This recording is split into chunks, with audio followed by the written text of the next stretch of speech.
Perfect. Thank you, fellow Toastmasters and guests. So, how many of you woke up this morning in your own bed?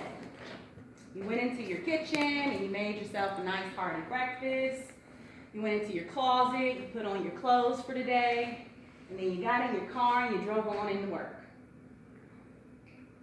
Ladies and gentlemen, I just asked 4 simple questions that some would consider to be a luxury in life.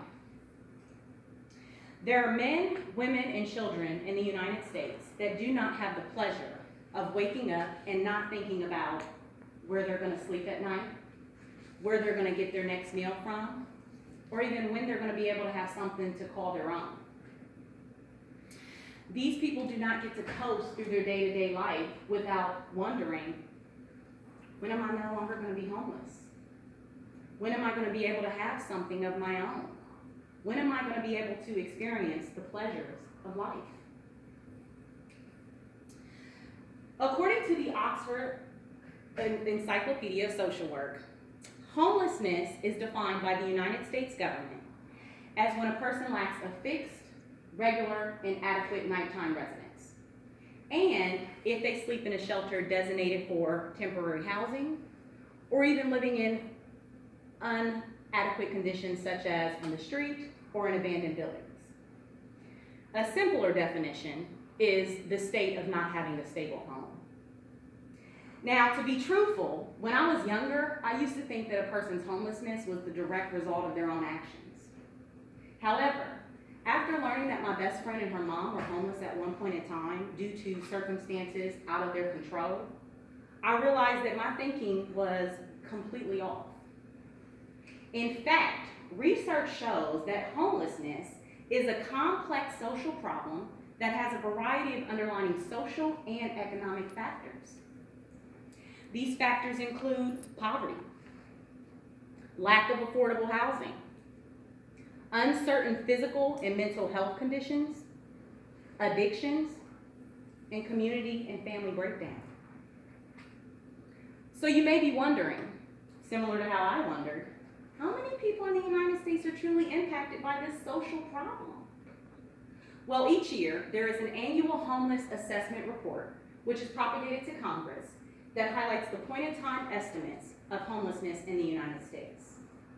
This report looks at sheltered locations, which includes emergency housing or transitional housing, and unsheltered locations, such as living in an abandoned building, living on the street, or in living in locations that are not suitable for human habitation. This report also highlights the total number of homeless individuals in the United States, the demographic of homeless individuals, the total number of homeless veterans, homeless unaccompanied youth, which is anyone under the age of 25, and chronically homeless individuals, in addition to highlighting the national inventory of beds that are available. In reviewing this report, I found a few things that stood out to me. Number 1, in 2018, on a single night, 553,000 individuals were homeless in the United States on a single night, which actually is a 0.3% increase from 2017 results. Number 2, more than 180,000 people in families with children were homeless, in which 91% of them were staying in sheltered locations. And number 3, roughly about 36,000 individuals who are considered to be unaccompanied youth, so again, under the age of 25, experience homelessness. Numbers are crazy, right? But there have been improvements. In fact, the total number of veterans that were homeless from 2017 to 2018 decreased by 5%. The total number of individuals and families with children decreased by 2%.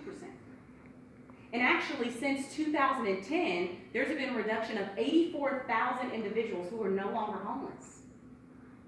So improvements have been made.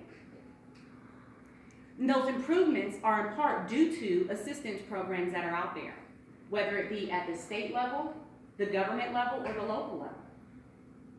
For example, the Department of Housing and Urban Development, or some would refer to as HUD, it actually was designed to provide funding to nonprofit organizations to help combat this social problem of homelessness. Also, the Continuum of Care Homeless Assistance Program. It's designed to take those who are currently experiencing homelessness and moving them into transitional and permanent housing. So now that we've reviewed the 2018 results high level, I'm sure you're probably wondering, well, what can I do? Because I know that's the thought that I had. What can I do to help combat this social problem? But first you need to understand that no one chooses to become homeless. There's certain factors that take that person to the point where, unfortunately, they no longer have that stable home. So if you see someone who is homeless, still show them respect. Number two, think about ways in which you can volunteer. There's several agencies out here in Columbus, such as Volunteers of America, Faith Mission, Van Buren Shelter, in which you can volunteer your time. No matter if it's stocking, serving, every little bit counts. And then monetary donations. Monetary donations are used to provide food, to provide shelter, and to provide toiletries to those in need. So no matter what you decide and what avenue you take, just understand that the smallest impact can make the biggest difference in helping to fight the social problem of homelessness. Thank you.